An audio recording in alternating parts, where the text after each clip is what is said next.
नमस्कार दोस्तों, आप सभी का स्वागत है स्टडी लिंक में। और चैनल पर पहली बार आए तो वीडियो को पूरा देखिए और वीडियो अच्छा लगता है तो चैनल को सब्सक्राइब आप जरूर कर ले। इसका पीडीएफ आपको टेलीग्राम चैनल पे प्रोवाइड कर दिया जाता है, जिसका लिंक आपको वीडियो के डिस्क्रिप्शन में मिल जाएगा। वहाँ से जाकर अभी आप ज्वाइन हो सकते हैं, या टेलीग्राम चैनल में जाकर आप सर्च करिए स्टडी लिंक पीडीएफ, वहाँ से भी जाकर आप ज्वाइन हो सकते हैं। क्योंकि जो भी हम यहाँ पढ़ाते हैं उसका सारा पीडीएफ आपको टेलीग्राम चैनल पे प्रोवाइड कर दिया जाता है। ये जो भी वर्तमान में एग्जाम होता है उसका ऑफिशियल पेपर आपको वहाँ प्रोवाइड किया जाता है, तो आप टेलीग्राम चैनल को जाकर ज्वाइन जरूर करें। तो आइए हम सीधा वीडियो को शुरू करते हैं। आज का जो पहला प्रश्न है, प्रकाश वर्ष दे रहा है कि प्रकाश वर्ष नामक इकाई का उपयोग डॉट के मापने के लिए किया जाता है।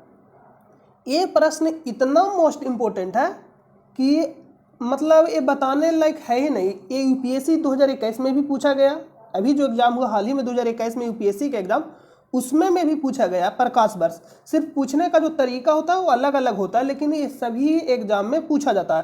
प्रकाश वर्ष नामक इकाई का उपयोग डॉट के मापने के लिए किया जाता है, दूरी को मापने के लिए किया जाता है, और समय को सेकेंड में, चाल और वेग मीटर पर सेकेंड, या तो आप इस तरह से भी लिख सकते हैं मीटर पर सेकेंड, दो में सब कोई भी लिख सकते हैं मीटर पर सेकेंड, या इस तरह से मीटर पर सेकेंड। चाल और गति दोनों का मात्रक सेम होता है। तो इसका राइट आंसर क्या हो जाएगा? Option number B.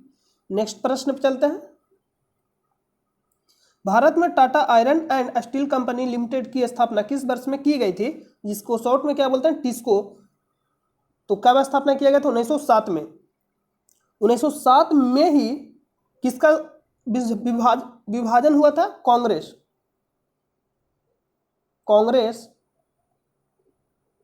का विभाजन।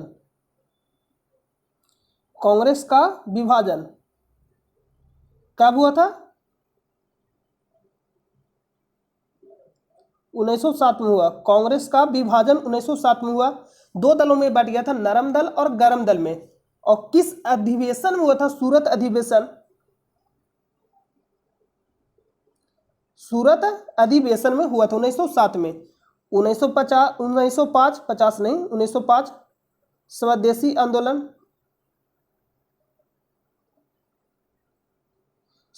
आंदोलन, बंगाल विभाजन 1905 में। तो मोस्ट इंपोर्टेंट प्रश्न है, इसको नोट कर लीजिएगा। और जमशेदजी टाटा जी के द्वारा 1907 में इसका स्थापना किया गया था, टिस्को का। तो सीधा फुल फॉर्म ही पूछ लेता है कि टिस्को का फुल फॉर्म क्या होता है? Tata iron and steel company limited. तो नेक्स्ट प्रश्न पे चलते हैं। निम्नलिखित में से कौन सा नाभिकीय शक्ति संयंत्र उत्तर प्रदेश राज्य में स्थित है? तो कौन सा हो जाएगा? नरौरा। ये कहाँ स्थित है? उत्तर प्रदेश में। तारापुर मोस्ट इंपोर्टेंट है, महाराष्ट्र।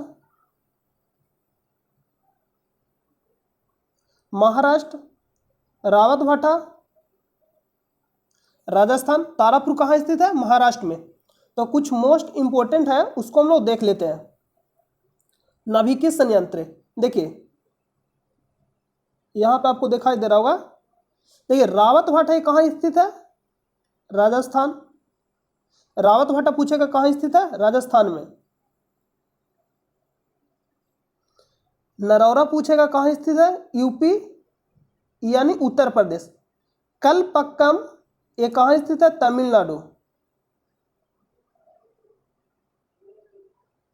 तमिलनाडु।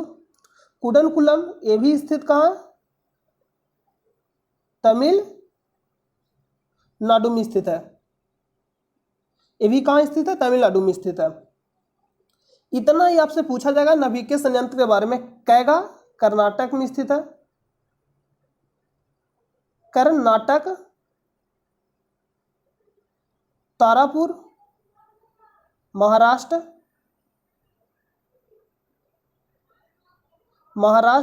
काकरापार गुजरात। कहाँ स्थित है? गुजरात में। तो इसको नोट कर लीजिएगा।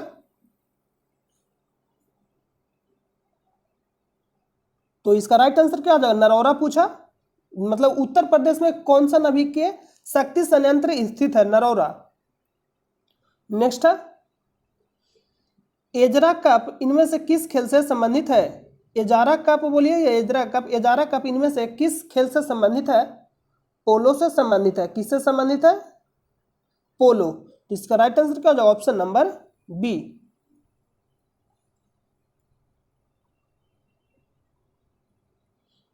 शशि थरूर को किस पुस्तक के लिए साहित्य अकादमी पुरस्कार 2019 से सम्मानित किया गया? तो नाम क्या है? An era of darkness. ये प्रश्न मोस्ट इंपॉर्टेंट इसलिए सीधा प्रश्न पूछेगा, एन एरा ऑफ डार्कनेस किसके द्वारा लिखा गया? शशि थरूर, शशि थरूर जी के द्वारा ये लिखा गया पुस्तक है एन एरा ऑफ डार्कनेस। इसको नोट कर लीजिएगा। नेक्स्ट प्रश्न है,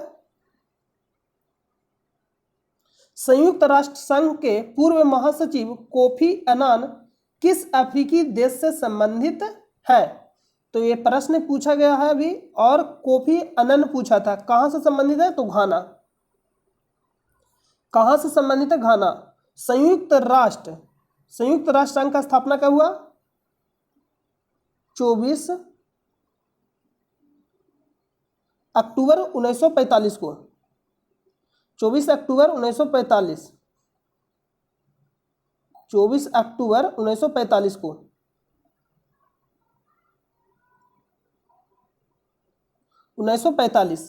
और कितने देश हस्ताक्षर किए थे इस पे? 51। वर्तमान में कितने हैं? 193। तो इसको नोट कर लीजिएगा। वर्तमान में कितने? 193। वर्तमान में कितने? 193। नेक्स्ट प्रश्न पे चलते हैं। देखिए नेक्स्ट प्रश्न मोस्ट इंपोर्टेंट है। ऐसा कोई भी समाज निश्चित रूप से समृद्ध और खुशहाल नहीं हो सकता है जिसके सदस्यों का काफी बड़ा हिस्सा गरीब और दयनीय स्थिति में हो। तो कोई भी देश या समाज समृद्ध नहीं हो सकता। क्यों? क्योंकि जिसका जो सदस्य रहेगा वही गरीब और दयनीय स्थिति में रहेगा, तो समाज या देश का कैसे समृद्ध कर सकता है? जो खुद समृद्ध नहीं रहेगा वो दूसरों को समृद्ध कैसे कर सकता है? तो ये तो बात सही है। तो ये प्रश्न पूछा, उपयुक्त कथन किसका? यह जो कथन है किसने कहा? Adam Smith. ऑप्शन नंबर ए राइट आंसर है। अमर्त्य सेन मोस्ट इंपोर्टेंट है। इनको नोबेल प्राइज दिया गया था किसमें? इकोनॉमिक्स के क्षेत्र में दिया गया था। अमर्त्य सेन को नोबेल पुरस्कार इकोनॉमिक्स के क्षेत्र में दिया गया था। और एक कब दिया गया था? 1999, शायद 1999 ही होगा। एक बार आप चेक कर लीजिएगा 1999 या 1998 होगा। इसको आप एक बार चेक कर लीजिएगा। नेक्स्ट प्रश्न है, निम्नलिखित में से कौन सा पादप हार्मोन पौधों के तने के विकास में मदद करता है? तो प्रश्न बताया था आपको और एक बार फिर से हम आपको बता दे रहे हैं। देखिए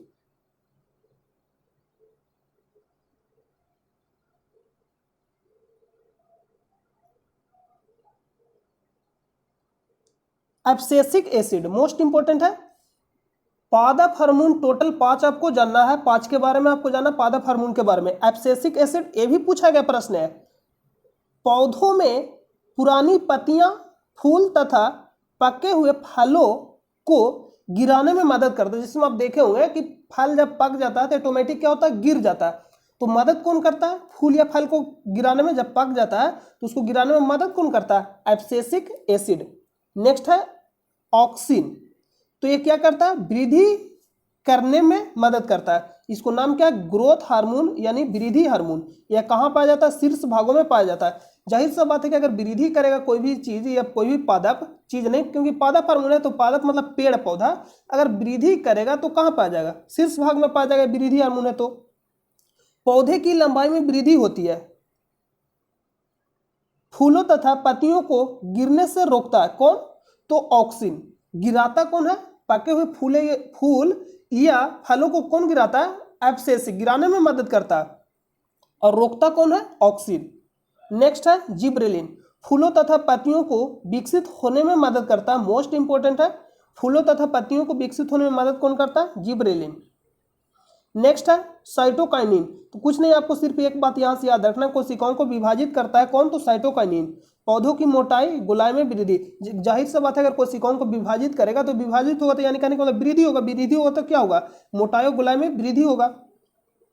एथिलीन मोस्ट इंपॉर्टेंट है, पादपों में निर्मित होने वाला एकमात्र गैसीय हार्मोन है, इसको नोट कर लीजिएगा। पादपों में निर्मित होने वाला एकमात्र गैसीय हार्मोन है कौन सा, एथिलीन, जिसका सूत्र आपसे नहीं पूछेगा, सीधा प्रश्न पूछेगा पादपों में निर्मित होने वाला एकमात्र गैसीय हार्मोन कौन सा, एथिलीन। और अगला जो मोस्ट इंपोर्टेंट है, फलों को प्राकृतिक रूप से पकाने में, इसमें बहुत ज्यादा डाउट है कि एसिटिलीन आंसर होगा या एथिलीन होगा, तो आज हम आपको डाउट क्लियर कर दे रहे हैं। फलों को प्राकृतिक रूप से पकाने में कौन मदद करता है, एथिलीन। प्राकृतिक रूप से कहने का मतलब जो फल होता है पेड़ में ही पक जाता है, तो किसके कारण से पकता है, एथिलीन के कारण से पकता है। क्यों, क्योंकि जो एथिलीन है पादप हार्मोन है, एकमात्र पादप हार्मोन कौन सा, गैसीय पादप हार्मोन कौन सा, एथिलीन। तो फलों को पकाता है कि मतलब प्राकृतिक रूप से, किसके कारण से पकता है फल, एथिलीन के कारण से।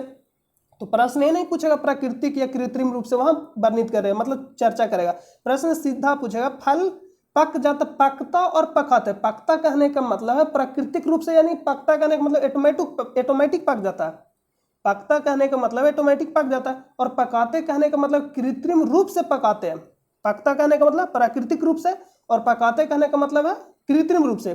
तो फल पक जाता है यानी एथिलीन के कारण, फल पकाते हैं एसिटिलीन के कारण। नेक्स्ट है, देखिए फलों को कृत्रिम रूप से पकाने में एसिटिलीन गैस का उपयोग करते हैं, फलों को कृत्रिम रूप से पकाने में एसिटिलीन गैस का उपयोग करते हैं। इसका निर्माण कैसे होता है, तो अगर ऑप्शन में कैल्शियम कार्बाइड और एथिलीन दोनों दिया गया है, और ऑप्शन में दे दिया ए और बी दोनों, तो ए और बी दोनों आंसर होगा, क्योंकि कैल्शियम कार्बाइड जब जल से अभिक्रिया करता है एसिटिलीन गैस बनता है, और साथ में कैल्शियम ऑक्साइड। इसका राइट आंसर क्या हो जाएगा, दोनों होगा, ऑप्शन ए और बी देगा। तो नेक्स्ट है, नेक्स्ट नहीं है, इतना ही था।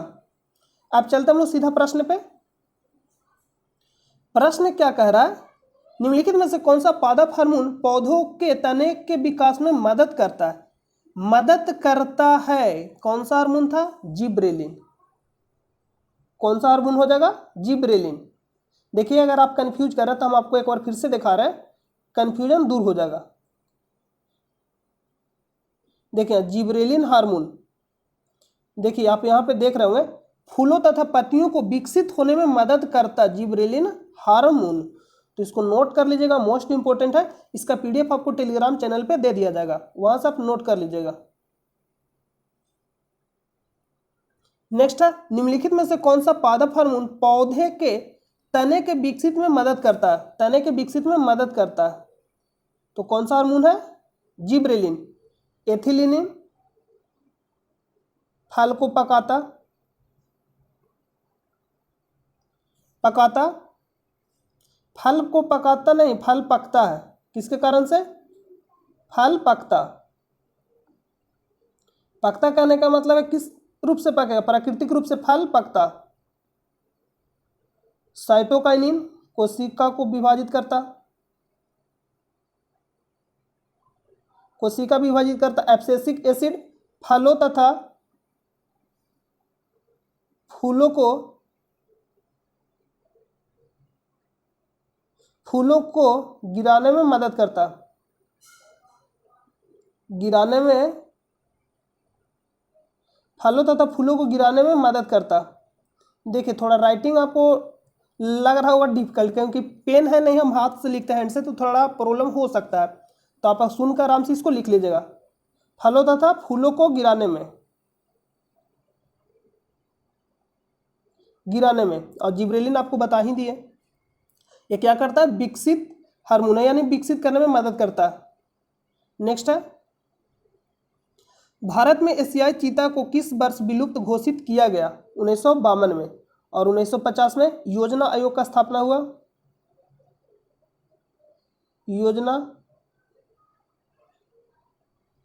योजना आयोग का स्थापना हुआ कब हुआ, 1950 में। योजना आयोग, योजना आयोग का स्थापना कब हुआ, 1950 में। 1947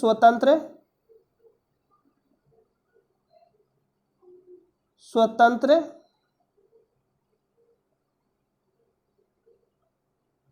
भारत क्या हुआ था, आज़ादी यानी स्वतंत्र। और प्रथम पंचवर्षीय योजना कब से कब तक चला, 1951 से लेकर 56 तक। प्रथम पंचवर्षीय योजना 1951 से लेकर 56 तक। और योजना अवकाश कब रहा, तो 1966 से लेकर 69 तक, यानी 3 वर्षों तक योजना अवकाश रहा। इसी को हम नाम से जानते हैं हॉलीडे। तो सीधा प्रश्न पूछेगा पंचवर्षीय जो योजना था यानी योजना अवकाश कब से कब तक रहा, 1966 से लेकर 69 तक। और कितने वर्षों तक, 3 वर्षों तक। इसी के नाम को हम किस नाम से जानते हैं, हॉलीडे। नेक्स्ट है, भारतीय संविधान के निर्माण से पहले 1946 में डॉट द्वारा एक उद्देश्य प्रस्तावित किया गया था। जवाहरलाल नेहरू जी के द्वारा किया गया था। एक क्या थे, भारत के पहले पीएम। और सबसे ज्यादा दिन तक रहने वाले प्रधानमंत्री कौन है, तो जवाहरलाल नेहरू। राजेंद्र प्रसाद राष्ट्रपति यानी प्रेसिडेंट ऑफ इंडिया, भारत के पहले राष्ट्रपति कौन थे, डॉक्टर राजेंद्र प्रसाद। और सबसे ज्यादा दिन तक रहने वाले राष्ट्रपति हैं डॉक्टर राजेंद्र प्रसाद। बी.आर. अम्बेडकर, संविधान सभा के जननी या जनक बी.आर. अम्बेडकर, भीमराव अम्बेडकर। और पूना समझौता किनके बीच हुआ था, तो बी.आर. अम्बेडकर और 1932 में पूना समझौता हुआ था महात्मा गांधी और बी.आर. अम्बेडकर जी के बीच होता है। यानी महात्मा गांधी और बी.आर. अम्बेडकर दोनों के बीच में कौन सा समझौता हुआ, पूना समझौता। ये कहाँ हुआ था, पुणे के यरबदा जेल में हुआ था पूना समझौता। किसके बीच हुआ, से भी प्रश्न पूछेगा, कब हुआ, कहाँ हुआ, सारा प्रश्न पूछेगा। 1932 में महात्मा गांधी और बी.आर. अम्बेडकर जी के बीच हुआ था। वल्लभ भाई पटेल लौह पुरुष के नाम से जाने जाते हैं, सरदार वल्लभ भाई पटेल। और वल्लभ भाई पटेल जी को सरदार की उपाधि कब दिया गया, 1928 बारदोली सत्याग्रह 1928 में हुआ। तो बारदोली सत्याग्रह हुआ था, वहां की महिलाओं ने सरदार वल्लभ भाई पटेल को यानी वल्लभ भाई पटेल को सरदार की उपाधि दिया। तो ऑप्शन नंबर क्या हो जाएगा, इस प्रश्न का ऑप्शन नंबर ए राइट हो जाएगा। नेक्स्ट है,